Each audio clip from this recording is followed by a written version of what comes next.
Linis tayo guys, ang Korean guys. Ito guys yung aparato sa pang tanggalan tubig guys. Sobrang itim guys ng tubig ng Korean. Japanese coil to guys.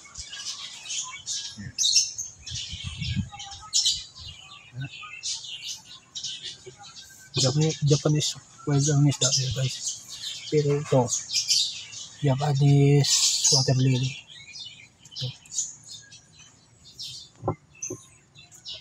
Ito guys yung panglagay natin mamaya pag magpalit ng tubig, asin.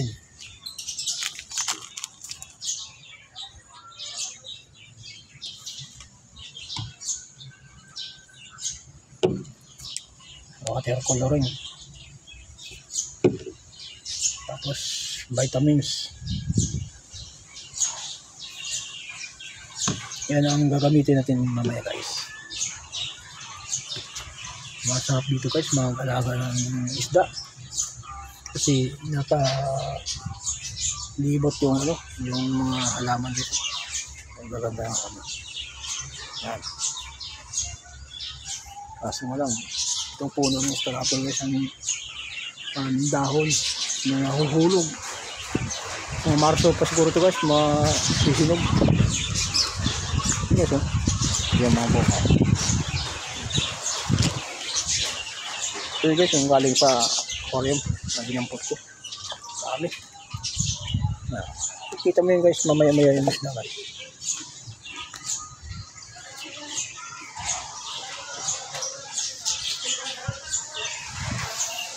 Mauubos na rin mamaya yan yung tubig niya. Pero kailangan din maubos yan guys.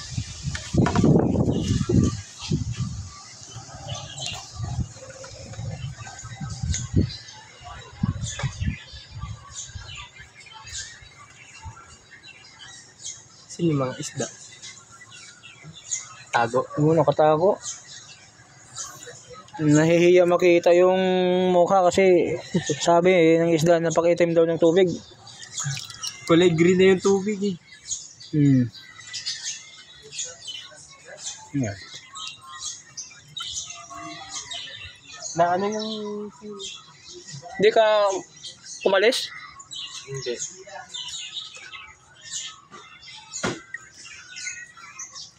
Naninag na guys yung hiwagang isda.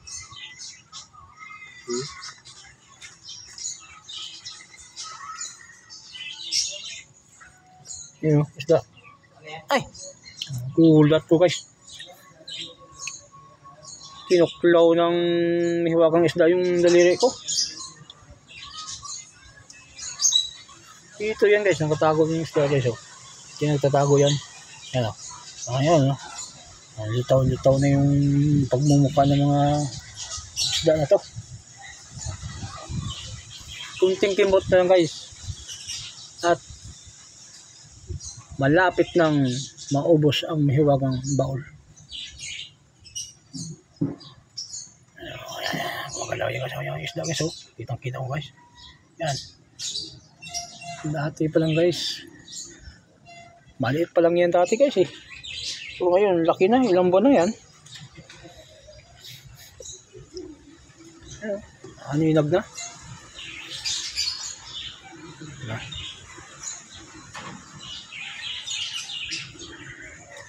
Dati, walang ugat to guys.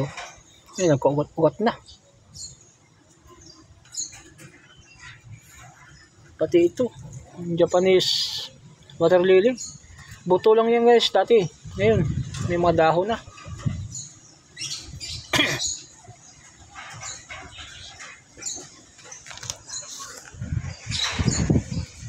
Ikutin nga natin yung may wagang vacuum to guys. Masip-sip yung mga dumi-dumi. Pati tayo ng isda dyan. Sip-sipin niya.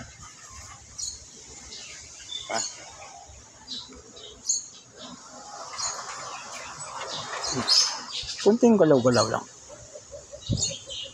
Kasi pag tinabo mo yan guys, may stress yung isda guys. Stress yan, mamamatay yan. Malapit na yan guys. Meron akong palatandaan dito guys, pero huwag nating ubusin lahat ng tubig dito guys, kasi yung isda tatambo yan, mamamatay yan. Kailangan tirahan natin ng kunting tubig.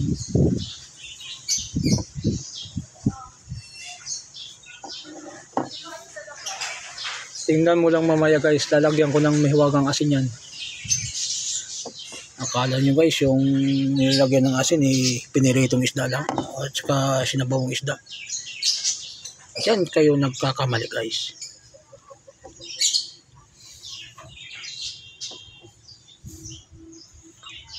Malapit na yan guys, malapit na yan. Litaw na yung mahiwagang isda. Kasi mayroon akong palatandaan dito guys. Hanggang dito yun guys Diba? Kita mo yung batik-batik na yan. Dito yan, silalim. Yan. Hanggang dyan lang yan. Kasi hindi pwedeng sisimutin yung tubig nito guys. Parang tao yan guys na nagtatampo na rin ito. Yan, lalaki na. 6 na piraso lang ito guys. Ang liliit nito. Makikita mo naman guys kung gaano kalalaki na.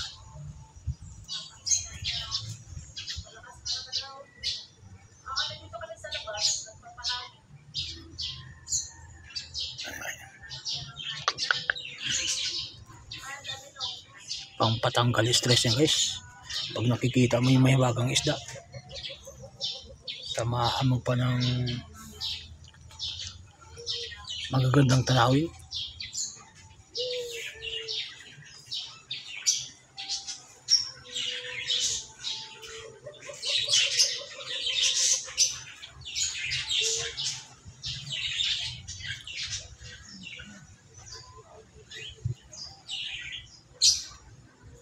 Yan, malapit na yan guys. Ito guys yung turo ko nilang crack ba?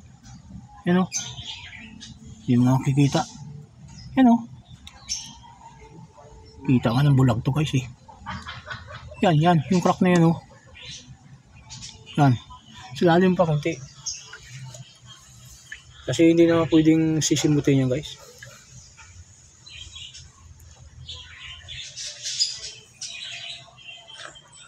Napakasimpleng aquarium to guys. Dating jacuzzi. Diba? Saan ka pa? Ilinis ko lang to guys. Pumuti lang.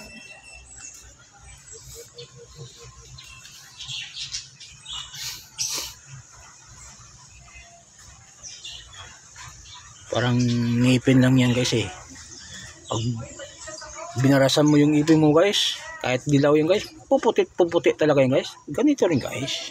Dating pangit ang kulay nito guys. Tinapon lang kasi ito guys. Ngayon pinulot, binarasan hanggang sa pumuti. Ang lalaki na guys kaso nga lang guys, yung pinakamalaki sobrang mahihain konti pa guys, konti pa. Nakikita na guys yung crack na yun yan ang palatandaan ko guys. Yan diba? Tama na yun guys. Tanggalin ko na to guys kasi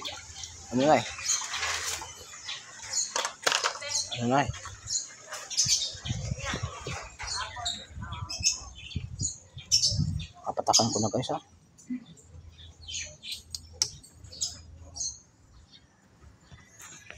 Ganito kalaking aquarium guys. 3 patak lang to guys. Yan, 1.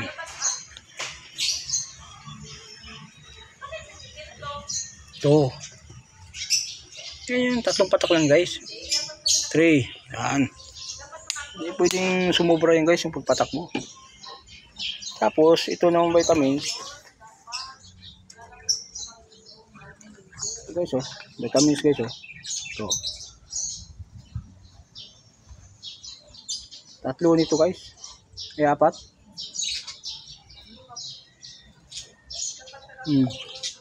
Apat na puno yan guys. Oh, hulog natin guys.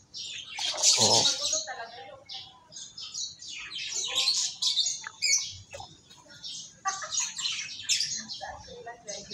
Apat yan guys.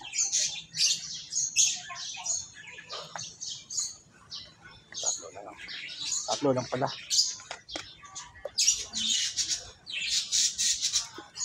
Tapos, itong asin guys, punitin natin.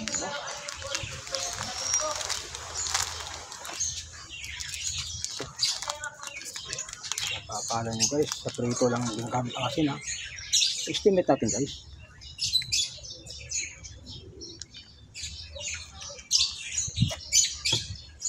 Estimate na natin guys.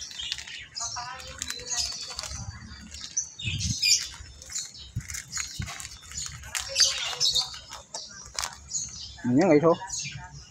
Ganyan guys. Oh, 1. Ito lang mo ganyan guys. Oh, 2. Ganyan guys. Laga ka ng parehong guys. Okay. Okay na. Saka na natin guys, dagdagan ng hiwagang tubig.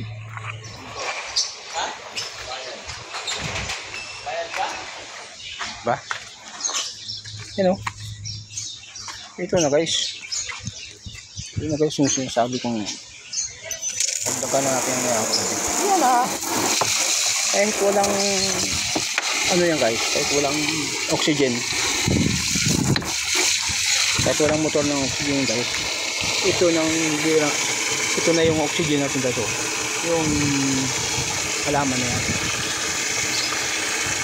diba? Pupunuin natin guys hanggang dito yung guys oh. Yan oh, palado na natin yan hanggang dito lang yan guys, kasi pag sumubra yan lalabas ng tubig guys, automatic yan dito na, diba? Yan lang yan guys.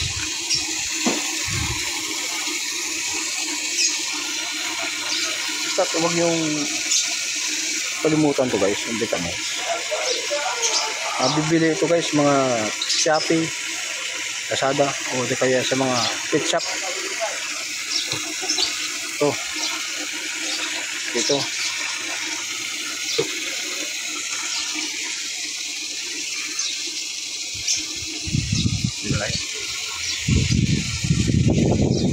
pupunuin natin yan guys ng mahiwagang tubig habang nag-aantay tayo dito.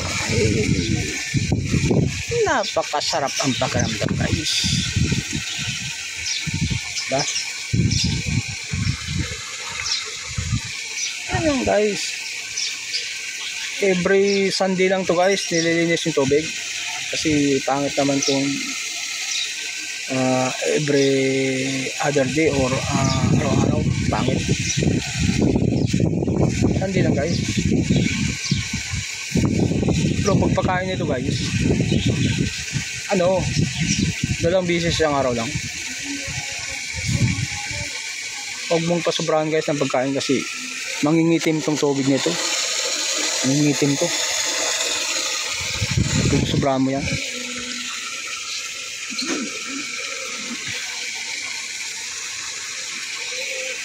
Try nyo guys mag-alaga ng ganitong isda, masarap sa pagkaramdam.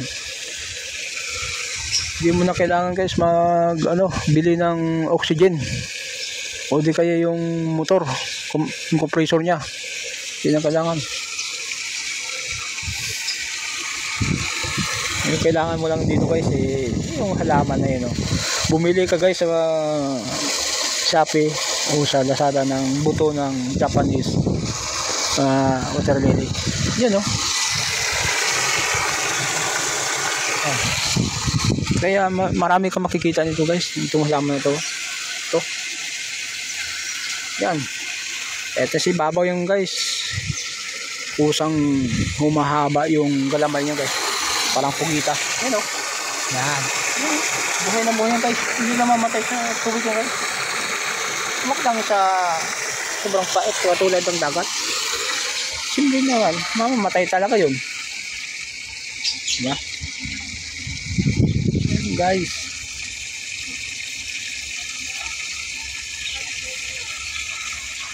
ang pakaramdam ko dito guys.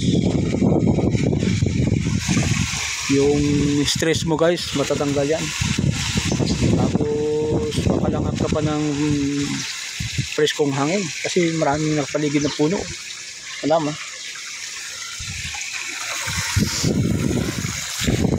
ito guys, masarap dito.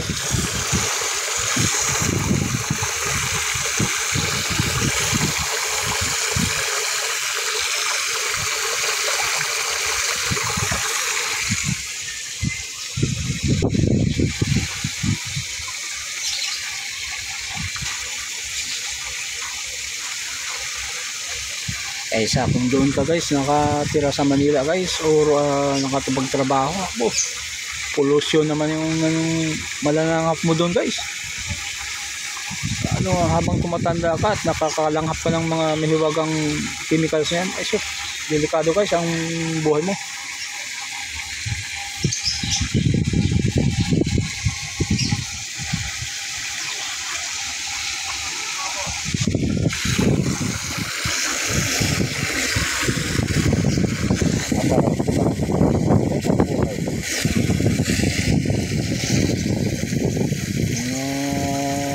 Minutes or 30 minutes mapupuno na siguro to.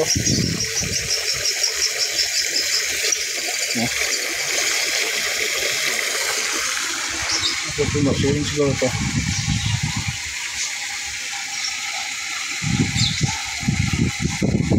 Yung tubig na yan guys, kulay green yan, natural lang yan guys, kasi dito na nanggagaling yan sa mga halaman yan. Yan. Natural lang yan guys, kaya yung pangkulay ng tubig. Diba?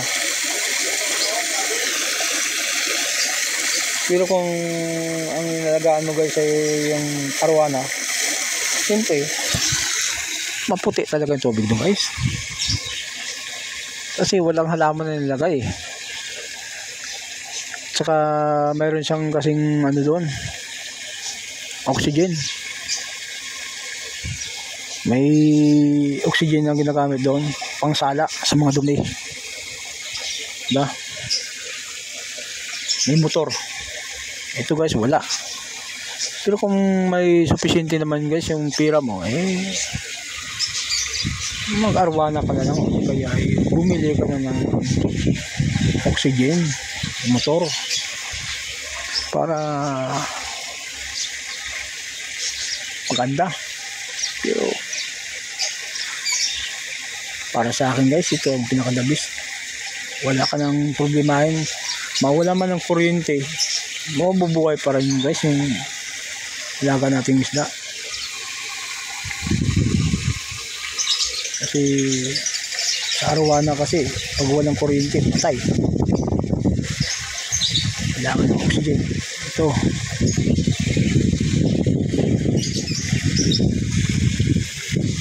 hindi na kailangan. So guys, habang ako'y nakaupo, ito masakit na ang tuhod ko guys. Paano nangyari ito guys? Ano nangyari?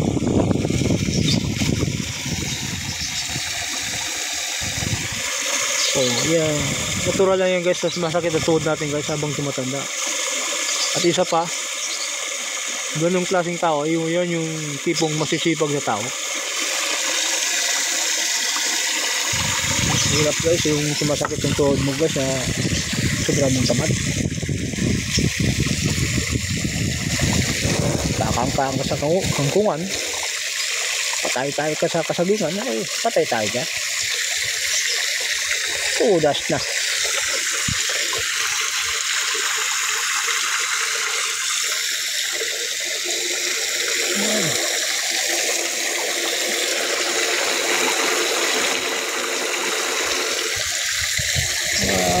Ilang minuto na lang yan guys, mapupuno na rin yan guys.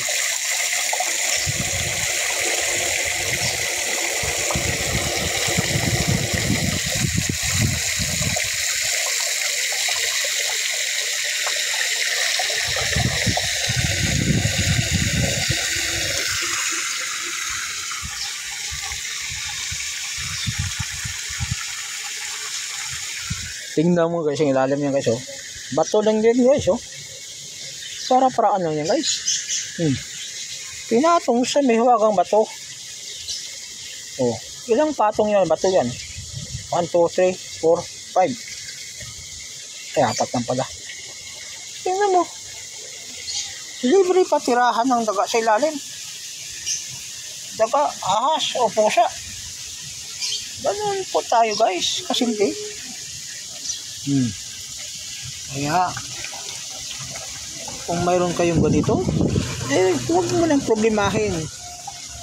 Kung may alaga kang ahas, daga, aso, pusa, pwedeng tumira dito sa ilalim. Libre yan guys. O, diba?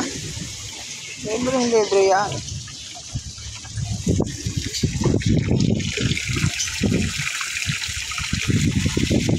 Ito naman guys, yung gamit natin pangsikpaw sa mga dahon dito. Pwede rin itong pangsikpaw sa dagat, sa mga dilis. Diba? Yung purpose ko guys. Diba? Nakikita mo yun guys. Sabi ko sa inyo guys, dual purpose guys. Ito, alam mo guys, ang tao yan.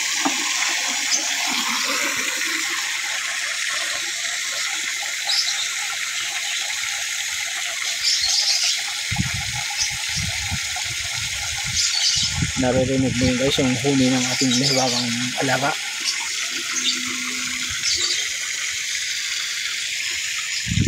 May part 2 pa tayo dito guys. Ipapakita ko sa inyo guys yung alaga kong ibon.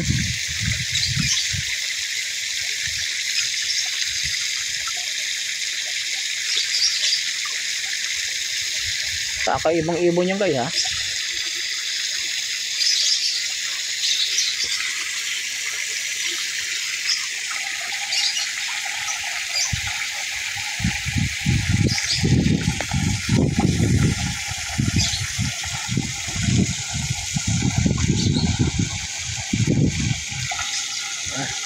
Malapit yun guys, mapupuno. Malapit na yan. Malapit na yan. Ito yung palatandaan ko kasi yun. Yung tinuro ko kanina. Hindi ko mapuno kasi yun. Ito yan, kaabot. Kita na, doon nakita yung niyarang isda. Hindi mo tindihan yung isda na yan kung saan itago. Dito guys, yung itong pwesto nito guys, ito, malapad-lapad to eh. Dito lagi guys, nakapwesto yung pusa. Nakikita ko yung guys, tuwing umaga o hapon. Nakatuwad yan dito guys. Pilit niyang sinusumpit guys, yung isda niya guys. Sinusumpit yan. Nakikita mo talaga guys. Kaya,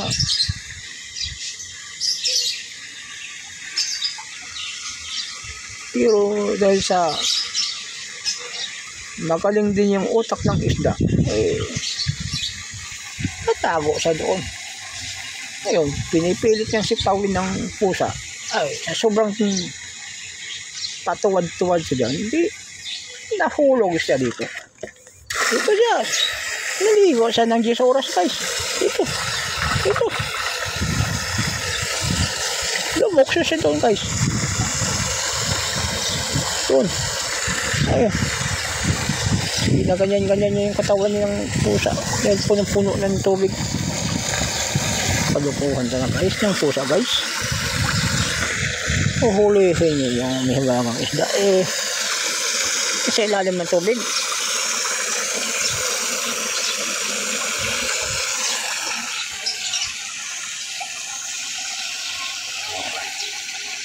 Ilang kimbot na lang guys. Puno na yan.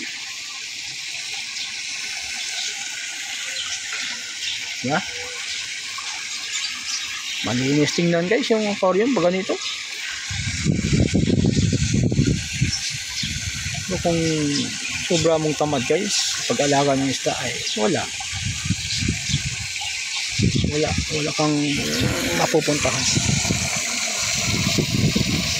Yeah. Okay. Ba, may mga dumi pang kumakalat ah.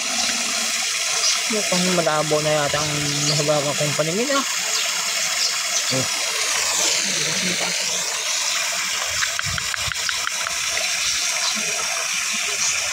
Hindi naman nagsasabing tayo ng isda yan o tayo ng pusa. Kalikuhan na ito kasi eh.